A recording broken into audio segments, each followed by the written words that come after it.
Hey everyone, welcome back to TBM Sports Monday Night Football. We got the 49ers hosting the Carolina Panthers.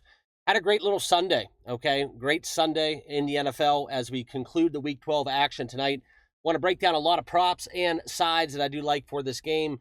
This one, for me personally, I will be betting a little bit differently. I have a very large size teaser leg open with the 49ers, so my play will probably be a little bit more so in respect to that. But I'll give you guys my thoughts if I didn't have that open leg still available for me and my personal interests. I still will handicap this game if I didn't have that and give you guys the look that you deserve. Okay, so let's get into it. If you are new to the channel, hit that like button, subscribe down below, join us here at TBM Sports, and feel free to leave a comment, okay? If you haven't commented what you'll be betting for this game, please do so now. Also, be sure to follow me on X, and if you do want to join our free Discord, everyone is welcome. Okay, so let's get it going. Let's talk some football as we do see the Carolina Panthers right now, 7 and a hook. Those are the points that they will be getting here in this matchup. We do see the total set at 49.5. As we look at this game, we've seen some movement not only to the side of the 49ers, but also from that opening number, ticking up 2 points in terms of scoring. Primetime unders have been one that has been a mainstay for me. It's a very profitable betting trend and strategy for a lot of these Thursday, Sunday, and Monday night football games. But the one thing to kind of mention about today's spot, okay, Carolina and San Francisco, they put up some points, okay? Last week, the Panthers, I think that it is noteworthy because they did have Bryce Young back. He threw for over 440 yards, okay? A historic statistical game for him. There was a lot of outliers as well from the receiving category that kind of just have to take those out with the old and in with the new, because I think that the 49ers pose a little bit different of a test for Bryce Young and company, but I still like his props. We'll talk about kind of what we'll be looking at. Passing props, I don't really dive into too much. It's probably my least favorite thing to get into, albeit I did have a little action on Shedeur Sanders yesterday. Shout out to the Cleveland Browns. Maybe get a little bit of a buzz there and some momentum to wrap up 2025. That was awesome to see, okay? But Bryce Young, we'll talk about that. Let's look into the actual spot here, 7.5. And this is one where, I just think that this is not necessarily a game that I want to be taking a full touchdown, okay? And one thing I'll say is this was one of my favorite teaser legs before the week kicked off. The San Francisco 49ers, getting them down basically to a pick 'em, as you did have a half-point delay if you did take them in a 6-point teaser. Now you could still get a -1 there for San Francisco if you do want to take it. But this is where Brock Purdy's back. 49ers are back. They do have a little bit concerns on defense, still replacing some guys. But Fred Warner out, and his replacement has been very serviceable. Okay, I do like the 49ers defense, a little bit sneaky, and I think that if we did have Andy Dalton starting for the Panthers here in this spot, it would be a little bit bigger of a number, but I still like the side of the Carolina Panthers. I think this is something where the 7 points is a lot, okay? I think this is going to be a very competitive game. The one thing that kind of scares me, though, is just if the 49ers are able to win in a shootout. And I think that I'm not saying the Panthers are live, but 7 points, 7.5, maybe a little bit too much for me. It's not an official play, but I do lend towards that conversation. You talk about Rico Dowdle. You talk about the likes of Chuba Hubbard. A lot of offensive weapons. Tetaroa McMillan on the receiving side of the argument. They can roll out Tommy Trumbull. They got a lot of skill players, Xavier Legette, and also some tight ends that can play some ball. Okay, but I think Brock Purdy being back, I like the 49ers to win the game. Just don't know if it's enough for the Panthers to cover against the Panthers, okay? And that's kind of how my handicap is. This is a game where if it wasn't the game on the schedule, if this was just a 1 o'clock kickoff on a Sunday afternoon, I would obviously be passing on the side of the spread. One thing, though, about the total, I do lend. I know it's a primetime under spot that we could have, but I still think this is one where we get some scoring. I don't trust the Panthers' defense, and I don't trust the fact that Carolina offensively, they've been moving the football, okay? So it really doesn't matter which defense they're playing against.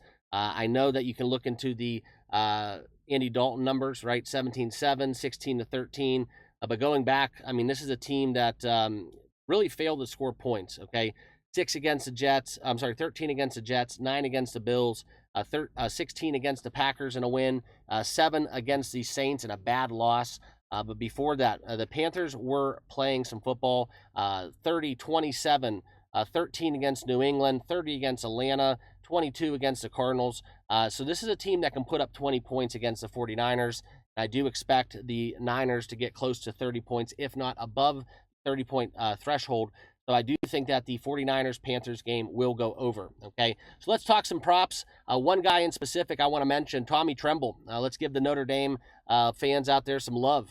For those of you that do not know, he was a Fighting Irish, a Domer, and he has a good matchup coming off a 54-yard reception. I shouldn't say a 54-yard reception, a 54-yard gain game that he did have last time out. One thing about it though is he had one reception, so yes, it was one catch for 54 yards. And I do believe it was not a touchdown. Okay, and right now you can see his props here for yards over 10.5, going against a 49ers defense that does allow some yardage through the air. This is a sneaky spot where we might have some value here with Bryce Young. They're going to run a few design plays. He doesn't get a lot of the target share, but they're going to run some plays, and he will have some opportunities. I wanted to look for the receiving and rushing prop combo, okay, because sometimes he can get a sweep. He's kind of a multifaceted tool offensively they can utilize, and I think that they will get creative looking to capitalize off of what success they had against Atlanta last week. Would not shock me if Tommy Tremble catches one over 10.5. That's kind of where I stack up. And longest reception, 8.5, might be a little bit better of a play, okay? When he goes over his yardage, it's usually one big catch, maybe two sprinkled in there. But I do think that if you wanted to find an over 8.5 longest reception, that's not a bad bet to make, and some very insane value, okay? Just throwing it out there, guys. I probably will have a little piece of this.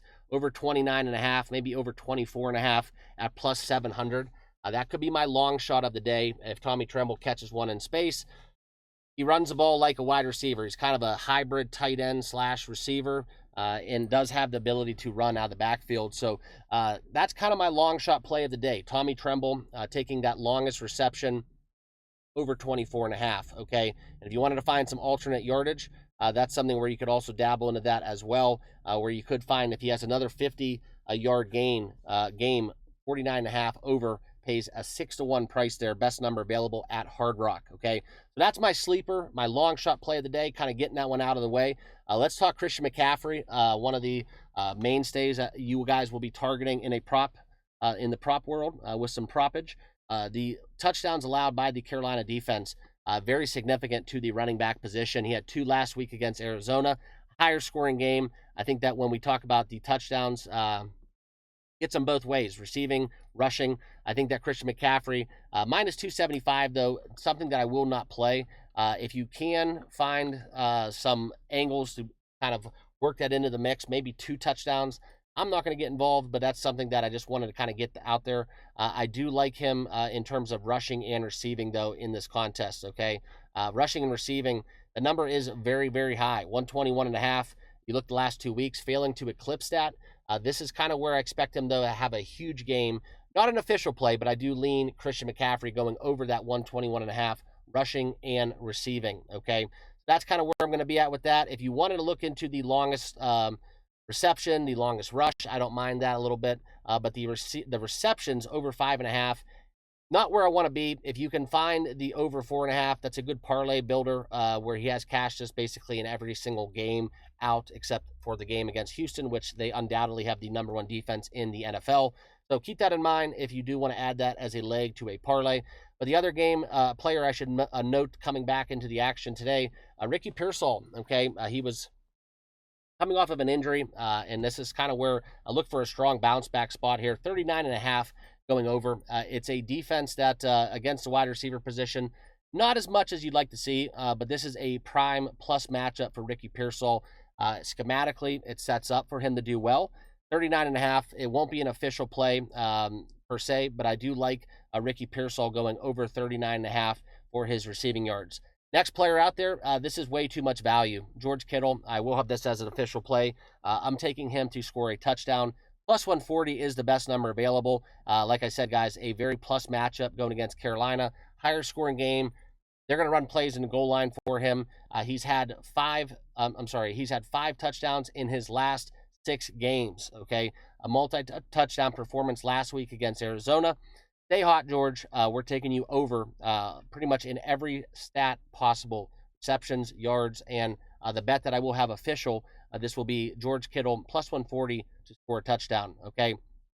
Last guy I do want to talk about, Tetairoa McMillan. This is undoubtedly maybe the best rookie wide receiver in the NFL, and he has a great matchup tonight. I just think this is one that he will shine in. I'm taking McMillan over 62.5 at minus 115. He had 130 last week out against the Falcons, and I think this one will be very much in play today, as we do have him at a very low total. He's eclipsed us in 4 of his last 10, and I think that you can take out the games with Andy Dalton out of this consideration. Plus matchup, I do like him to score as well. If you look at his touchdown prop, plus 175. He had 2 grabs in the end zone last week against Atlanta as well. So I'm all about Tetairoa McMillan today in this matchup, okay? So that about does it. Those are my best bets, my breakdown. I will only have those 2 plays. George Kittle touchdown, McMillan over his receiving yards. A couple long shots I did mention, the Tommy Tremble number. You want to find some alternates out there, 6-1, 7-1, that is available. And if I had to give you guys that bonus play, the 2 leans I do have is CMC over rushing receiving and Ricky Pearsall over 39.5 receiving yards. Okay, that's it, guys. Appreciate you all tuning in. If you haven't hit that like button or subscribed yet to the channel, please do so now. Give me a follow on X, okay, at the Better Mark on X, and follow on Discord as well. We'll talk it up over there. If I do put together any kind of a same game parlay, I will share that with you guys. Unsure what I'm going to be doing there in that direction yet, but those are my plays for this evening. Good luck out there. Let's cash some tickets. I'll talk to you all in the next video. Cheers.